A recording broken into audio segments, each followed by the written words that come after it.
Okay, so I'm going to have a second attempt at building the Kyosho NSR500.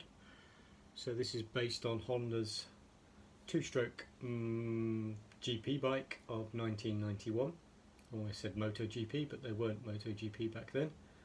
It's just Grand Prix racing, I guess. I'm not really sure why they chose the 1991 NSR500 as a bike to launch. I guess it's sort of the beginning of Doohan's career, and he obviously went on to be pretty legendary at Honda.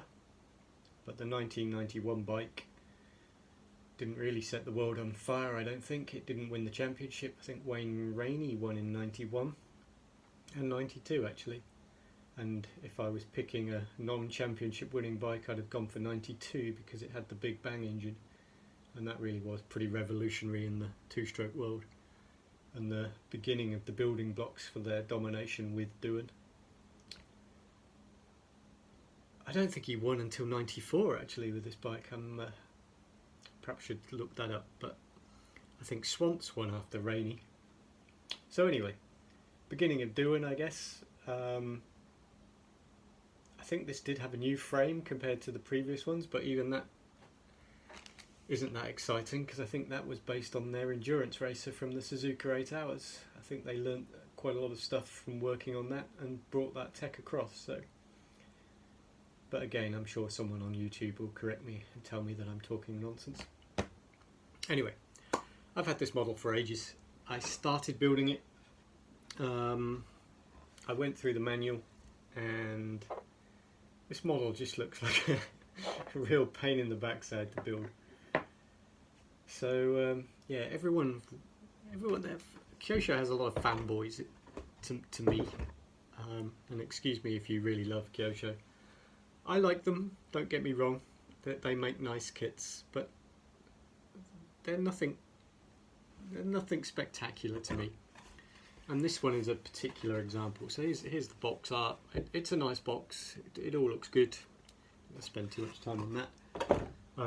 But the reason I stopped was, first of all, for this particular build, you need some components of very specific sizes, otherwise they apparently don't fit. So when I first started building this, I did go and get the appropriate parts. Then of course, finding the appropriate parts, none of them had the right connectors, so I had to go and solder things and fix things, and I've got a horrible adapter here to make it fit the battery I've got. I do actually have a Kyosho ESC, which I didn't really particularly want, but it's the only one that really matches these sizes. I've got a Hobby Wing version sitting in the box. I'm going to see if that fits as well, just to prove a point, so if someone else is building one of these models, they don't have to go and hunt round for this Kyosho WP1625 model, which I don't think is actually called that. I think that's just what's written on it because it's made by someone else for Kyosho. I think it's called a GPW17. Anyway, so yeah, I nearly always read through the instructions, so I did, as I say, I did put all the electronics together and make sure they work, and I've just shown you those, and that's what I did with my first attempt at building this model. And then I got to part one, and literally step one, you have to open 5 bags, and I'm just like, well, why aren't all of these parts just on the same frame? If this was Tamiya, you'd be doing 1 or 2 bags at most. So I just was tired of this at this point. Anyway, I'm back to it now. Gonna get it done. So yeah, start with page 1 and 2, or parts 1 and 2, which is on the page here. And yeah, we need to open parts from parts A and B. So we've got the swing arm. I'm not going to paint any of this now, I'm just going to build it, and then I'm going to strip it back down and paint it afterwards. I just want to see how it builds. And yeah, I'm on holiday, it's Golden Week here in Japan, it's raining, so I'm just going to put this together for a bit of fun. Not really interested in the building part. Yeah, so Parts A1 and A2 are the frame, and parts B1, B2, as I've already mentioned, are the swing arm, and then the rest of the parts are C parts, which are on this section here. So yeah, C16, which is here, and I can't see any other C parts from here, so the rest must be in the bag. Anyway, let's go with that and let's get started. I'll switch over to time-lapse now. So here we are. This is all the parts cut out ready for part 1. So there's parts from the A bag, parts from the B bag, parts from the C bag, parts from the D bag, and then additional bag number 1. And that's all we've had to open, which now means we've got parts everywhere, all out of bags. Yeah, not great. Anyway, let's put it together. So here's my first issue with this.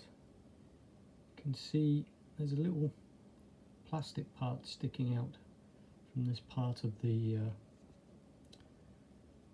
rear subframe, and I'm going to have to trim that out, but that isn't something I should have cut off. That's a mismoulding in the plastic. And again, it's just quite annoying that I'm going to have to go and fix that.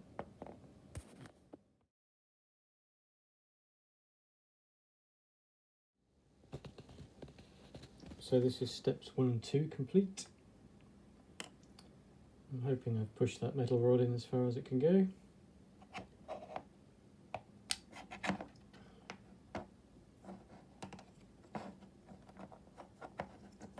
Because this is going to connect to the servo and control the steering. Yeah. Frame and rear swing arm all joined together.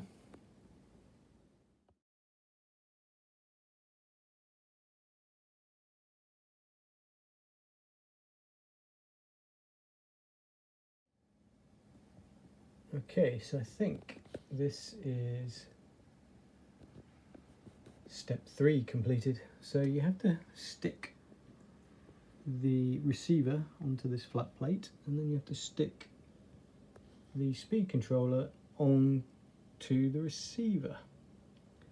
And yeah, I'm going to need to trim a lot of these wires down to make this look nice when it's all put together. I've pulled the switch for turning it on and off through the hole in the frame, because I guess that will need to be somewhere accessible later on, but does it really say to do that? Attach the switch with double-sided tape in an open space, is the instructions it gives you, which is quite critically vague to me. Anyway, yeah, another part done. Time to put the servo in next.